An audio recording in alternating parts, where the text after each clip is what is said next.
Dear students, आज के lecture में हम आपको एक करंट का एक और प्रॉपर्टीज को डिस्कस करूंगा। एक करंट की प्रॉपर्टीज क्या होती है, हीटिंग इफेक्ट ऑफ करंट, और एक करंट की प्रॉपर्टीज क्या होती है, मैग्नेटिक इफेक्ट ऑफ करंट। तो जो हीटिंग इफेक्ट ऑफ करंट का मतलब क्या होता है, जब किसी वायर के थ्रू जब तुम करंट फ्लो कराओगे तो होगा क्या, वायर गेट्स हीटेड।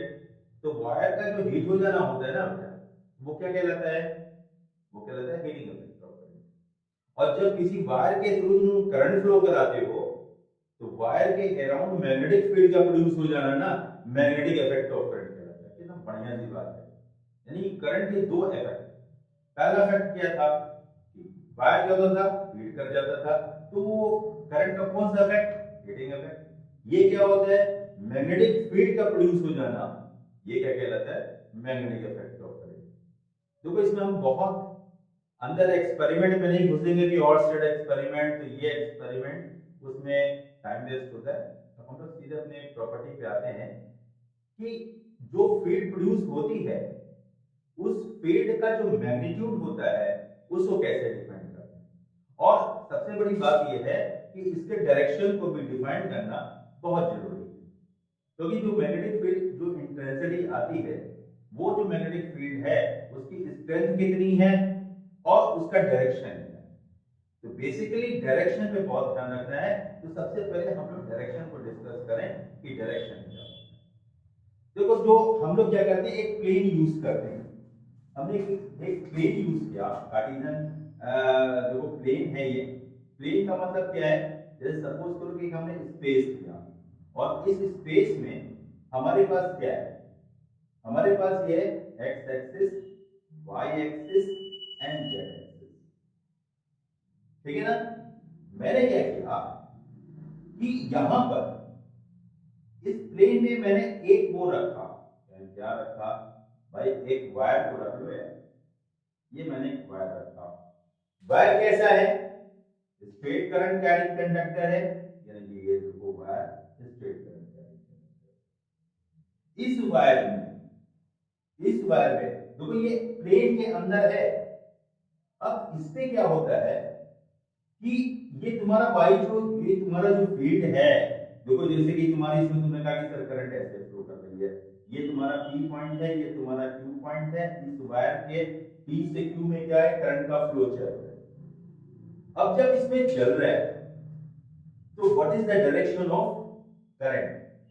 तो करंट का डायरेक्शन दो डायरेक्शन में आप निकाल सकते हो। किस डायरेक्शन में, या तो वायर के ऊपर या तो वायर के नीचे। तो जो वायर के ऊपर जाएगा तो इसका मतलब है जैसे तुमको इस पॉइंट पर तुमको फील्ड को निकालना है, यानी कि जस्ट लाइक दिस। यानी कि हम यदि एक प्लेन यहां पर बनाएं तो तुम ये देखो कि यदि यहां पर ये ऐसे हो लाइक दिस, और फील्ड तुमको इस पॉइंट पे निकालना है। तो यहां से जब हम इस पॉइंट पर फील्ड निकालेंगे तो हमारा जो उसका जो डायरेक्शन आएगा वो किस साइड आएगा, ऊपर की ओर आएगा। क्लियर, समझ में मेरी बात आई। यानी कि ऊपर की ओर आएगा, यानी कि क्या हो गया, ठीक है। और यदि तुम नीचे की ओर जाते हो ना, यदि फील्ड तुम्हारा पॉइंट इस साइड है तो क्या हो जाएगा, माइनस का ठीक है।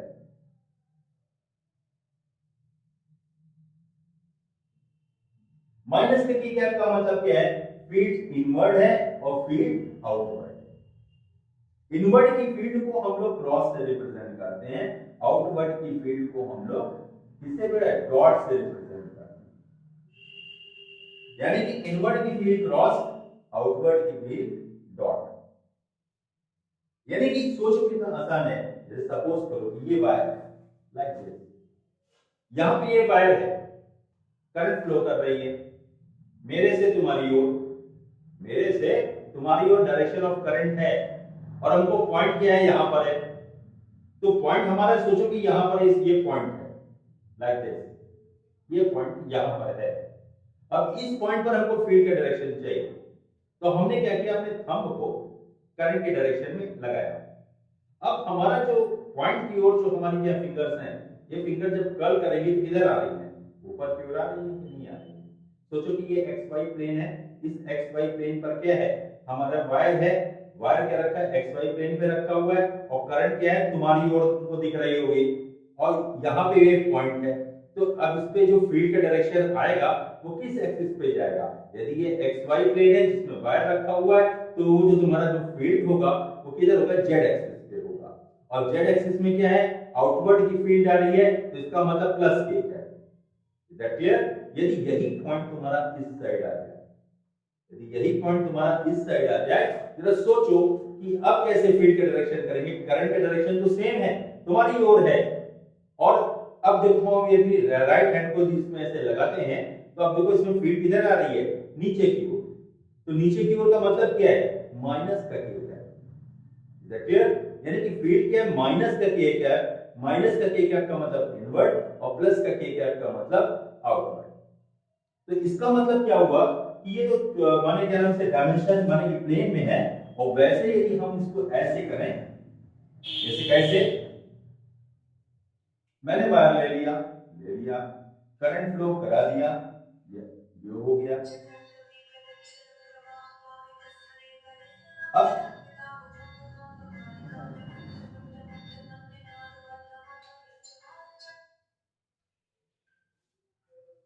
हाँ हेलो, तो देखो बेटा इसमें हमने क्या किया कि एक वायर ले लिया जिसमें मैंने आई करंट को फ्लो करा दिया।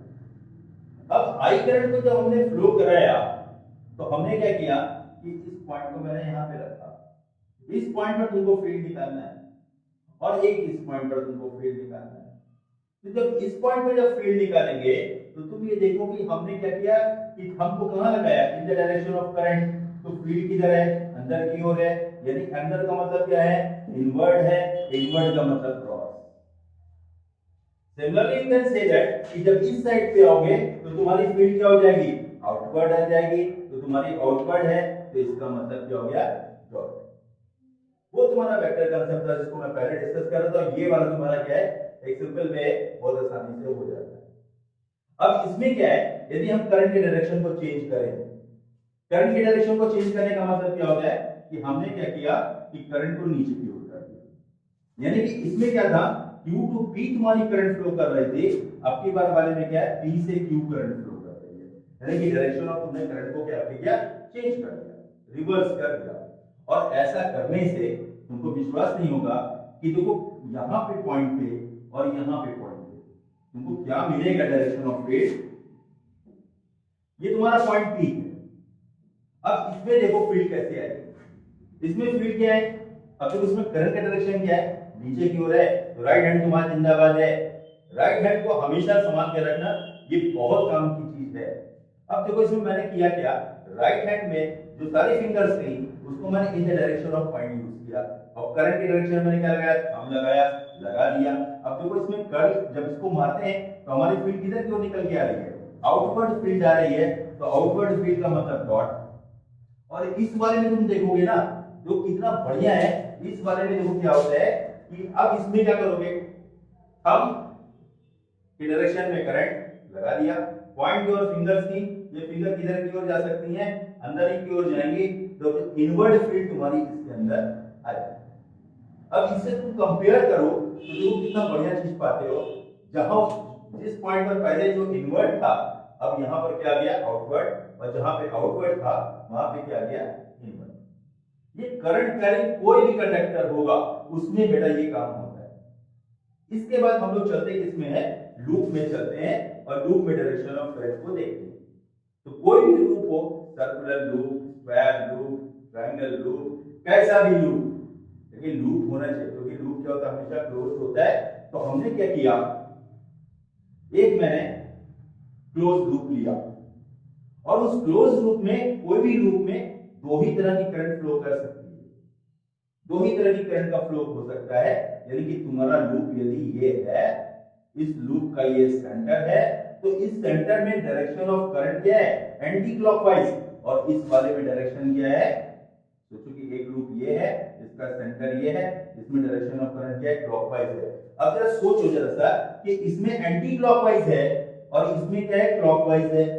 तो एंटी क्लॉकवाइज में करते क्या है कि करंट के डायरेक्शन में फिंगर्स को क्या करते हैं, कर्ल कर लेते हैं।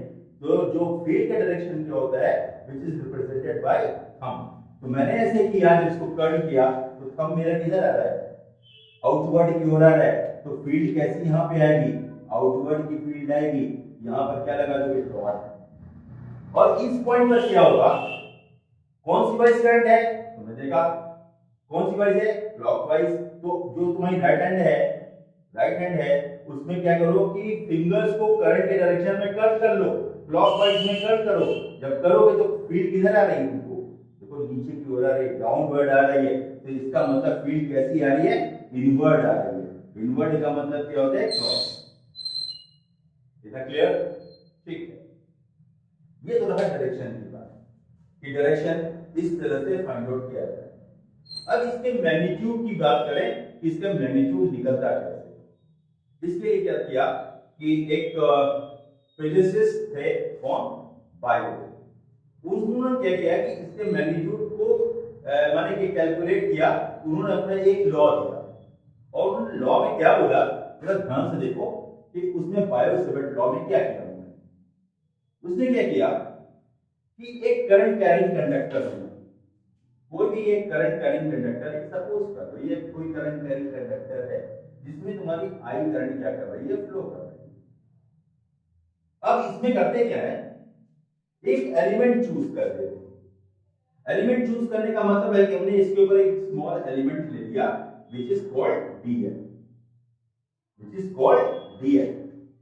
अब इसमें मैंने एक पॉइंट चूज किया, एक मैंने यहां पे पॉइंट चूज कर लिया जिसकी डीएल से जो डिस्टेंस है, यानी करंट के जो एलिमेंट है इससे इसकी डिस्टेंस कितनी है, ठीक है, सपोज टू बी आर। इसकी यहां से यहां तक की डिस्टेंस आर, और ये डीएल के साथ कितना एंगल सबटेंड कर रहा है, थीटा कर रहा है। अब जो डायरेक्शन ऑफ फील्ड यहां पर आएगा, फिर उसी तरीके से, कितनी बढ़िया चीज है, फिर उसी तरीके से भाई करंट तुम्हारी किधर है, अपर हैंड पे है, पॉइंट तुम्हारा इस साइड है। जब फील्ड निकालोगे तो क्या आएगा, इनवर्ड की फील्ड आएगी। इनवर्ड का मतलब क्या हो गया, क्या गया, इनवर्ड मतलब क्रॉस, इनवर्ड की फील्ड।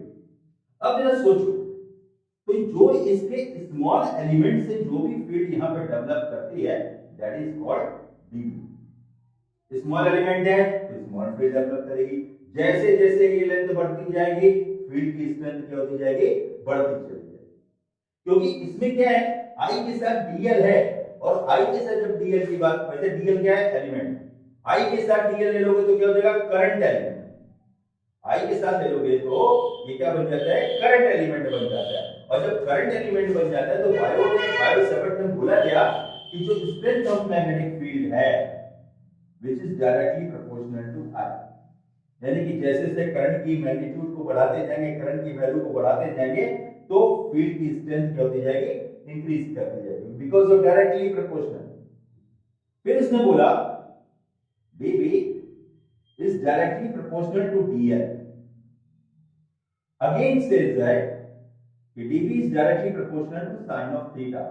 थीटा क्या है, angle subtended between dl and r, यानी कि थीटा क्या है कि एंगल सबटेंडेड बिटवीन dl तुम्हारा ये है, इसका डायरेक्शन ये है, और r क्या है, ये है, ठीक है ना, इसके बीच का एंगल थीटा है which is directly proportional to sin theta, and it is also inversely proportional to, क्या हो जाएगा, square of distance between them, यानी कि डीएल और आर के बीच की जो डिस्टेंस, जो डीएल और इस पॉइंट पी की जो बीच की डिस्टेंस है दैट इज आर, उसके स्क्वायर के क्या है, इनवर्सली प्रोपोर्शनल है। इसका मतलब जाते देखो कितनी बढ़िया चीज इसमें मिली है।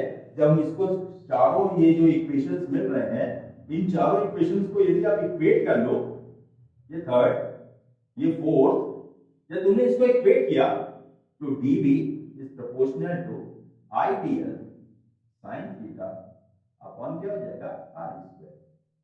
तो dB is equal to proportionality हटाओ, एलिमिनेटिंग प्रोपोर्शनलिटी।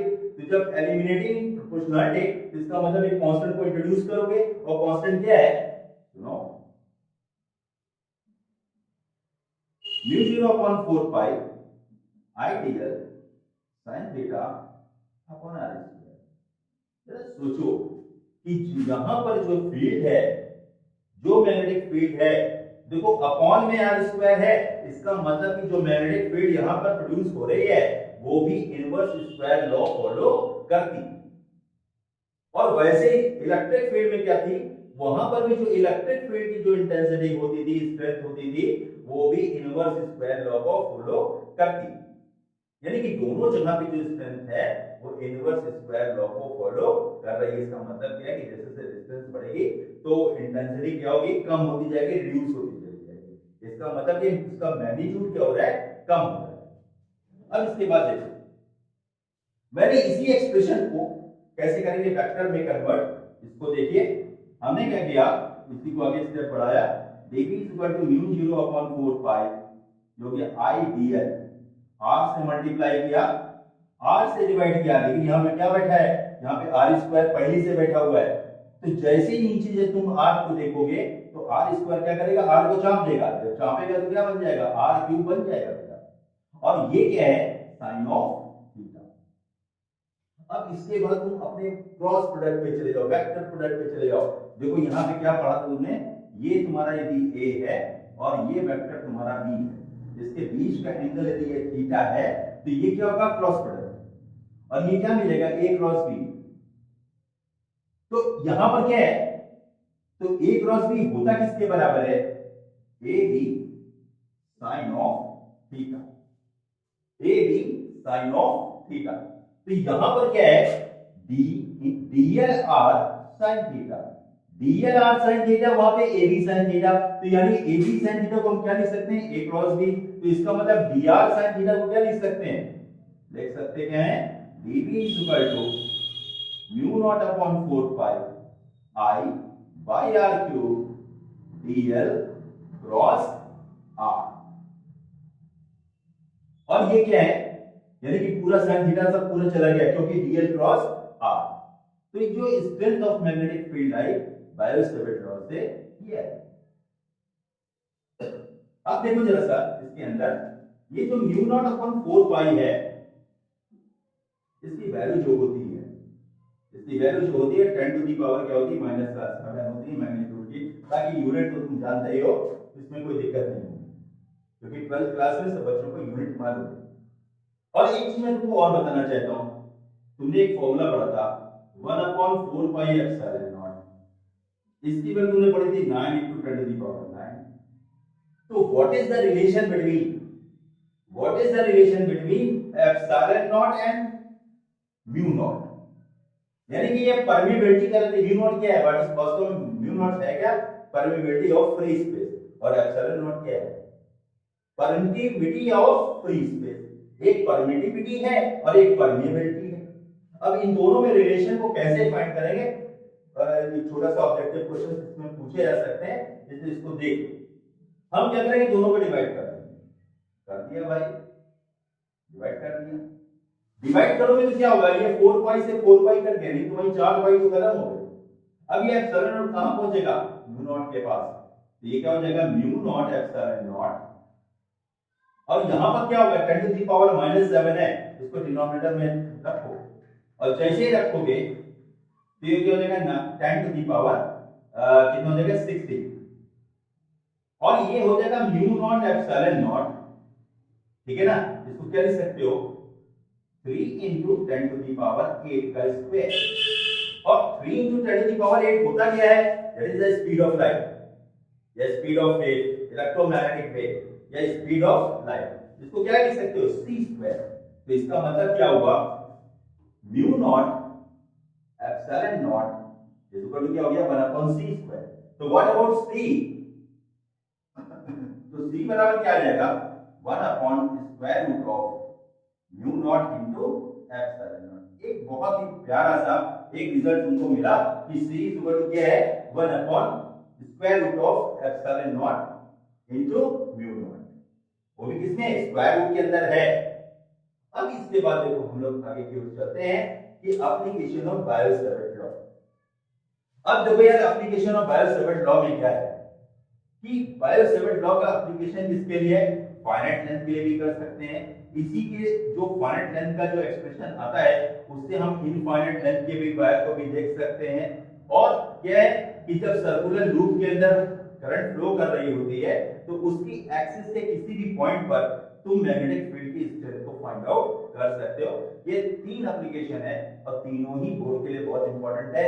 इस पे निश्चित क्वेश्चन इस बार तुम्हारे फर्स्ट टर्म में पूछा जा सकता है। तो देखो सबसे पहला देखो कि बायो-सेवर्ट लॉ के लिए first application intensity of electric field due to finite current carrying conductor, यानी कि जो वायर है वो कैसा है, वो फाइनाइट है। फाइनाइट का मतलब उसकी लेंथ को हम मेजर कर सकते हो, इनफाइनाइट का मतलब उसकी लेंथ को मेजर नहीं कर सकते। That clear? तो देखो बेटा बहुत मस्त चीज है, इसको देखो मैं बताने चल रहा हूं।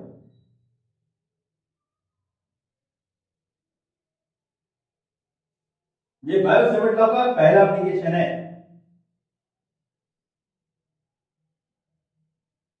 देखो बायो-सेवर्ट लॉ को जानने के बाद अब हम लोग आगे की ओर चलते हैं। क्या है? That is the first application of Biot-Savart law. क्या है कि मैग्नीट्यूड ऑफ मैग्नेटिक फील्ड। तो मैग्नीट्यूड ऑफ मैग्नेटिक फील्ड तुम वो मैग्नीट्यूड फील्ड की तो निकाल रहे हो, लेकिन वायर कैसा है, फाइनाइट है कि इनफाइनाइट। तो दैट इज यहां पे क्या लेंगे हम लोग, फाइनाइट वायर लेंगे। और फाइनाइट वायर का मतलब क्या होता है, जिसकी लेंथ को आप मेजर कर सकते हो, दैट इज कॉल्ड फाइनाइट। तो भैया देखो ये तुम्हारा एक फाइनाइट लेंथ का वायर मैंने चूज किया, इसकी मैंने लेंथ क्या कर ली, एक एल सपोज कर ली, ठीक है ना। अब मैंने क्या किया कि इसकी लेंथ से ए डिस्टेंस पे एक मैंने पॉइंट ले लिया और इसमें एक हमने क्या लिख दिया, एक आई करंट फ्लो कर रहे थे। ये वायर क्या है, is suppose to be P Q, ठीक है ना। ये डिस्टेंस कितनी है, ए। अब जरा सोचो कि इस वायर से, अब देखो जो भी यहां पर करंट का एलिमेंट होगा, हमने एक डीएल लिया, डीएल क्या है, that is the current element. और करंट एलिमेंट क्या है, हमने एक छोटा सा कट कर लिया, ये देखो एक कट कर लिया, ये डीएल हो गया। इतना क्या है, डीएल है। डीएल कहां जाएगा, ऊपर के साथ जाएगा, और करंट से मल्टीप्लाई करोगे तो कौन सा एलिमेंट कहलाएगा, ये करंट का एलिमेंट कहलाएगा। इसकी इससे डीएल से इसकी डिस्टेंस कितनी है, देखो कितनी डिस्टेंस है, ये आर है। यहां पे फील्ड क्या आएगी, क्रॉस की फील्ड आएगी, यानी कि बी कैसा होगा, क्रॉस होगा, इनवर्ट फील्ड आएगी। ये एंगल कितना है, ये थीटा है, ठीक है ना। तो यानी कि डीएल और आर के साथ का जो एंगल है वो थीटा है। तो सोचो, अब देखो यहां पे हम लोग करते क्या हैं, जैसे ही बायो-सेवर्ट अप्लाई करते हैं, तो बायो-सेवर्ट लॉ को जैसे ही अप्लाई करोगे तो DV is equal to mu naught upon 4 pi I DL sine theta upon क्या हो जाएगा, आर स्क्वायर। अब इसमें तुम्हारे 3 वेरिएबल हैं, डीएल, साइन थीटा, आर। ये तीनों ही क्या होंगे, एलिमिनेट होंगे। अब तीनों जब एलिमिनेट होंगे तो भाई कैसे एलिमिनेट होंगे, तो उसके लिए सबसे बड़ी बात यह है कि एलिमिनेट कैसे होंगे। तो एलिमिनेट कैसे होते हैं, देखो ऐसे करना है। ये ट्रायंगल हमने ले लिया ए पी क्यू, ये A P A Q B. इस ट्रायंगल में देखो तो तुमने ये बोला कि in triangle A Q B, इसमें देखो तुम एक चीज, ये एंगल कितना है, फाई। तो ये फाई, ये थीटा, ये 90, तो थीटा और फाई कैसे हैं, कॉम्प्लीमेंट्री हैं। तो इसका मतलब कि थीटा प्लस फाई बराबर 90। So theta is equal to कितना हो जाएगा, 90 माइनस फाई। पहला एलिमिनेशन। दूसरा एलिमिनेशन, परपेंडिकुलर एल ये है और बेस इसका ये ए है, तो देखो हमने क्या लगाया, tan phi. tan phi means perpendicular यानी क्या है, एल, और बेस कितना है इसका, ए। तो एल बराबर क्या मिल गया, ए tan फाई। डिफरेंशिएट कर दो यार, बहुत सिंपल सा बात है, क्योंकि इससे हमको डीएल मानी क्या हो जाएगा, एलिमिनेट हो जाएगा। जैसे तुमने इसको डिफरेंशिएट किया तो डीएल बाई डी फाई, और जब इधर डिफरेंशिएट करोगे तो ए सेक स्क्वायर फाई, तो डीएल बराबर क्या हो जाएगा, A sec square phi D phi. इतना क्लियर। अब देखो पहला तुमने क्या किया, पहला एलिमिनेशन किसका है, पहला एलिमिनेशन इसका है, दूसरा एलिमिनेशन डीएल का है, एक तीसरा और मुंह बाय बैठा है, ये कहता है कि आर मुझको भी एलिमिनेट करो। हम क्या करेंगे, कहीं क्यों, क्योंकि मेरे तो कोई वैल्यू नहीं है, क्योंकि जो गिवन डिस्टेंस है वो तो ए है, तो हमको क्या करना पड़ेगा, ए और आर के बीच में रिलेशन देखना पड़ेगा। तो ए और आर के बीच का रिलेशन क्या होगा, यानी कि बेस और हाइपोटेन्यूस, और बेस और हाइपोटेन्यूस में रिलेशन क्या होता है, सेक होता है। तो हमने क्या लिखा, सेक फाई हाइपोटेन्यूस यानी आर अपॉन बेस यानी ए, आर बराबर क्या हो जाएगा, ए सेक फाई। अब देखो सोचो कि ये वाला भी तुम्हारा क्या हो गया, आर भी तुम्हारा क्या हो जाएगा, एलिमिनेट हो जाएगा। अब जितने भी ये एलिमिनेटेड हैं इन सबको अपने बायो सेवर्ट लॉ वाले जो मैग्नीट्यूड ऑफ फील्ड है उस पे निकाल रखोगे। जब ये सारी वैल्यूज को हम इसमें रखते हैं तो we get TV is equal to mu naught upon 4 pi I by, ध्यान से देखना इसमें आर स्क्वायर है, आर की वैल्यू क्या है, यहां पे देखो ए सेक फाई है, तो ए सेक फाई, तो मैंने यहां पे क्या लिखा, ए सेक फाई का क्या हो जाएगा स्क्वायर।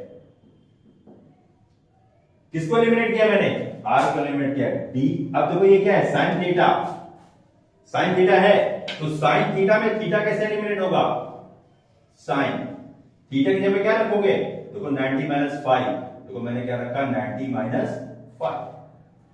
अब जब ये 90 माइनस फाइव हो गया तो अब क्या करोगे, अभी डीएल एलिमिनेटेड नहीं है, तो डीएल बराबर है क्या, ए सेक स्क्वायर फाइव, तो मैंने क्या लिखा, ए सेक स्क्वायर फाइव, और ये क्या हो गया, डी फाइव।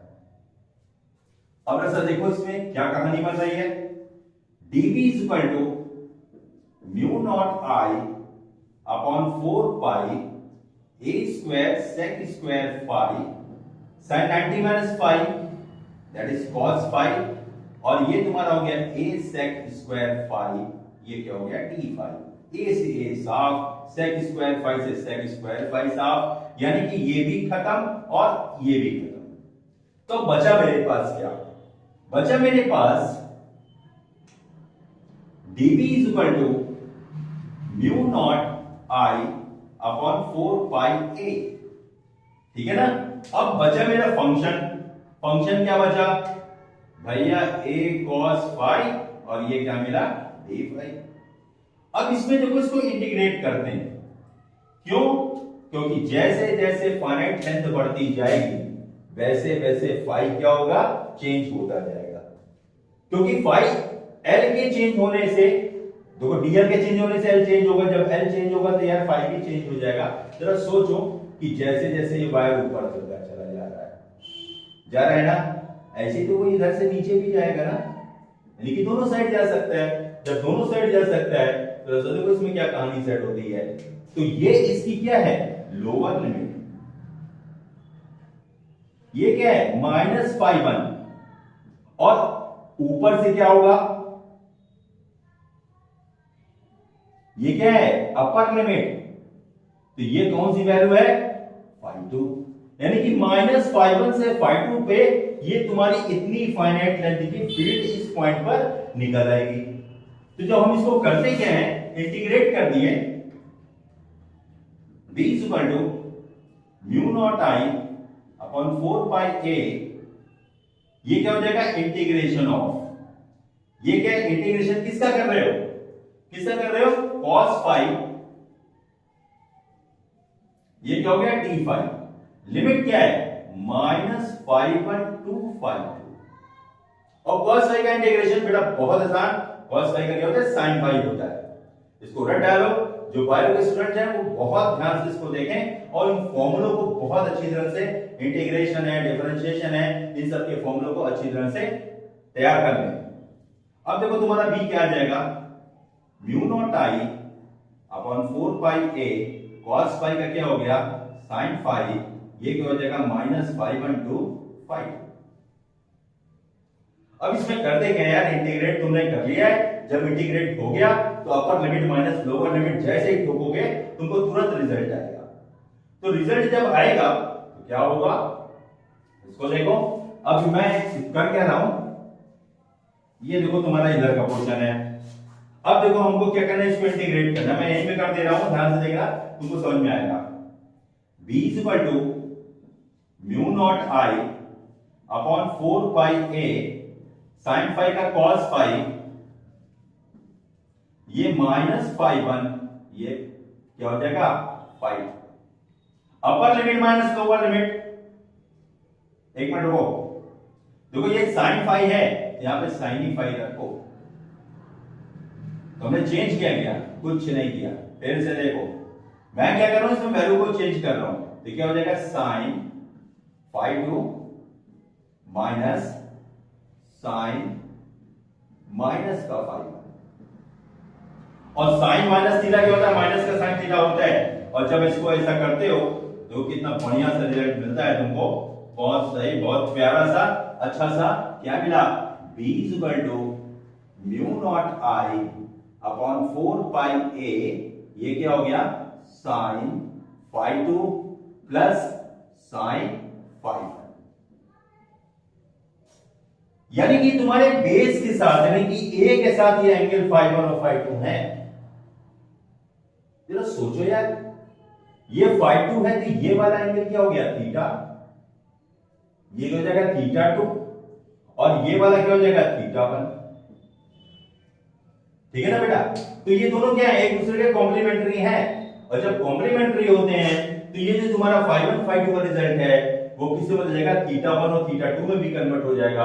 और जब थीटा 1 और थीटा 2 में कन्वर्ट होता है ना, तो देखो तुमको मिलता क्या है, इसको मैं सबसे ऊपर लिख रहा हूं, b equal to mu naught I upon 4 pi A sine 90 minus theta 2 plus sine 90 minus theta 1। और साइन 90 माइनस थीटा क्या होता है बेटा, कॉस थीटा होता है। तो इसको रखो, एक बहुत प्यारा सा रिजल्ट फिर मिल रहा है, 4 पाई ए, ये हो जाएगा साइन थीटा 2, वो sine 90 minus theta cos theta, ये क्या हो जाएगा cos theta 2 plus cos theta 1। अब देखो तुम्हारे क्या मिला, b मिला। यानी कि तुमने इसको किससे निकाला, वायर से जो एंगल सबटेंड हो रहा है उससे थीटा 1 और थीटा 2 के टर्म्स में निकाला। और जो इसके पॉइंट की डिस्टेंस से जो एंगल सबटेंड हो रहा है फाई 1 और फाई 2, उसका रिजल्ट तुम्हारा ये है। इसका मतलब कि दो बहुत इंपॉर्टेंट रिजल्ट निकले फाइनाइट लेंथ के वायर के लिए, एक तुम्हारा ये और एक तुम्हारा जो ये रिजल्ट आया है ये। इन दोनों रिजल्ट का यूज आप किसी भी क्वेश्चंस के अंदर कर सकते हो और इस मैग्नेटिक फील्ड का तुम मैग्नीट्यूड निकाल सकते हो। Is that clear? अब देखो यार कि जो फाइनाइट लेंथ का वायर है, अब इसमें भी केस लगा ले, यदि ये वायर इनफाइनाइट हो तो क्या होगा। जैसे वायर क्या होगा, इनफाइनाइट लेंथ का होगा, तो यानी कि ये तो और ऊपर की ओर बढ़ेगा, ये और नीचे की ओर जाएगा। तो ये जो फाई 1 और फाई 2 है ना, ये क्या हो जाएगा, nearly equal to 90, not exactly 90 बेटा, that is nearly equal to 90। और जब 90 के इक्वल होंगे तो उस केस में क्या होगा,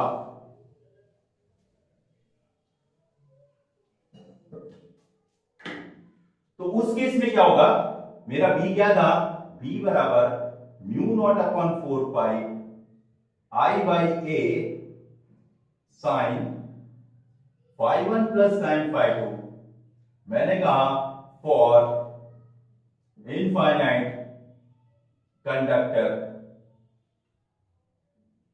इसमें क्या हो जाएगा, phi 1 is equal to phi 2 nearly equal to 90, 90 means pi by 2। और जैसे तुम इसके अंदर वैल्यू को पुट करोगे तो तुमको क्या मिलेगा, b is equal to mu naught I upon 4 pi A. और देखो यहां पे क्या रखोगे, 90 रखोगे, साइन 90 प्लस ये भी देखो क्या होगा, साइन 90। और sine 90 plus sine 90, 2 sine 90, sine 90 की वैल्यू क्या होगी 1। और जब ये 1 आती है ना बेटा, जो कितना मस्त चीज आएगी, b is equal to mu naught I upon 4 pi a, that is must be equal to 2। अब देखो कितनी बढ़िया बात हो रही है कि यहां पर इस 2 ने क्या किया, इस 4 पाई को काटा, 4 पाई के 4 को काट दिया, तो कितना मिल गया, 2 मिल गया। तो इसका मतलब B बराबर क्या आया, mu naught I upon 2 pi A। ये क्या मिला, स्ट्रेंथ ऑफ मैग्नेटिक फील्ड, ठीक है ना, strength of magnetic field due to infinite current carrying conductor, यानी कोई भी current carrying conductor infinite length का है तो उससे तुम फील्ड का मैग्नीट्यूड निकाल सकते हो, mu naught upon 2 pi I by A। इसके बाद मैं अपने नेक्स्ट टॉपिक में तुमको सर्कुलर लूप से कैसे मैग्नेटिक फील्ड निकालते हैं वो बता दूंगा, और सर्कुलर लूप की एक्सिस, सर्कुलर लूप के सेंटर पे बताऊंगा और सर्कुलर लूप की एक्सिस पे बताऊंगा। तो इसका मतलब जो मेरा नेक्स्ट वीडियो लेक्चर होगा वो बहुत ही अच्छा होगा, उसको देखिएगा और मस्त हो जाइएगा। Thank you.